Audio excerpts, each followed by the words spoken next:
When you think about racial equality and civil rights, which political party comes to mind?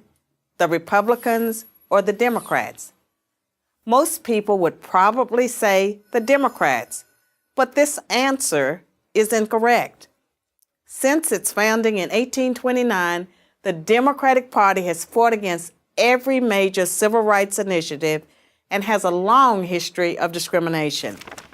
The Democratic Party defended slavery, started the Civil War, opposed Reconstruction, founded the Ku Klux Klan, imposed segregation, perpetrated lynchings, and fought against the Civil Rights Acts of the 1950s and 1960s. In contrast, the Republican Party was founded in 1854 as an anti-slavery party. Its mission was to stop the spread of slavery into the new Western territories with the aim of abolishing it entirely. This effort, however, was dealt a major blow by the Supreme Court in the 1857 case Dred Scott versus Sandford. The court ruled that slaves aren't citizens, they're property. The 7 justices who voted in favor of slavery, all Democrats. The 2 justices who dissented, both Republicans. The slavery question was, of course, ultimately resolved by a bloody civil war. The commander-in-chief during that war was the first Republican president, Abraham Lincoln, the man who freed the slaves. 6 days after the Confederate Army surrendered, John Wilkes Booth, a Democrat, assassinated President Lincoln. Lincoln's vice president, a Democrat named Andrew Johnson, assumed the presidency. But Johnson adamantly opposed Lincoln's plan to integrate the newly freed slaves into the South's economic and social order. Johnson and the Democratic Party were unified in their opposition to the 13th Amendment, which abolished slavery, the 14th Amendment, which gave blacks citizenship, and the 15th Amendment, which gave blacks the vote. All 3 passed only because of universal Republican support. During the era of Reconstruction, federal troops stationed in the South helped secure rights for the newly freed slaves.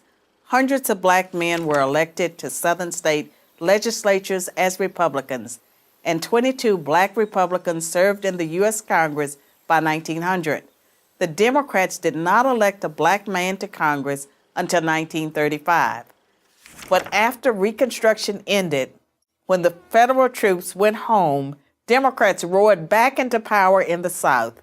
They quickly reestablished white supremacy across the region with measures like black codes, laws that restricted the ability of blacks to own property and run businesses, and they imposed poll taxes and literacy tests used to subvert black citizens' right to vote. And how was all of this enforced? By terror, much of it instigated by the Ku Klux Klan, founded by a Democrat, Nathan Bedford Forrest. As historian Eric Foner, himself a Democrat, notes, in effect, the Klan was a military force serving the interests of the Democratic Party. President Woodrow Wilson, a Democrat, shared many views with the Klan. He resegregated many federal agencies and even screened the first movie ever played at the White House, the racist film, The Birth of a Nation, originally entitled The Klansman. A few decades later, the only serious congressional opposition to the landmark Civil Rights Act of 1964 came from Democrats. 80% of Republicans in Congress supported the bill, less than 70% of Democrats did. Democratic senators filibustered the bill for 75 days until Republicans mustered the few extra votes needed to break the logjam. And when all of their efforts to enslave blacks, keep them enslaved, and then keep them from voting had failed, the Democrats came up with a new strategy.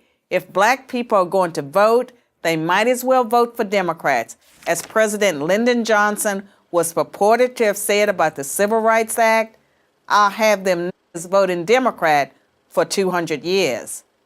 So now, the Democratic Party prospers on the votes of the very people it has spent much of its history oppressing. Democrats falsely claim that the Republican Party is the villain when in reality it's the failed policies of the Democratic Party that have kept blacks down. Massive government welfare has decimated the black family. Opposition to school choice has kept them trapped in failing schools. Politically correct policing has left black neighborhoods defenseless against violent crime. So when you think about racial equality and civil rights, which political party should come to mind? I'm Carol Swain, professor of political science and law at Vanderbilt University for Prager University. Thanks for watching. To keep our videos free, click here.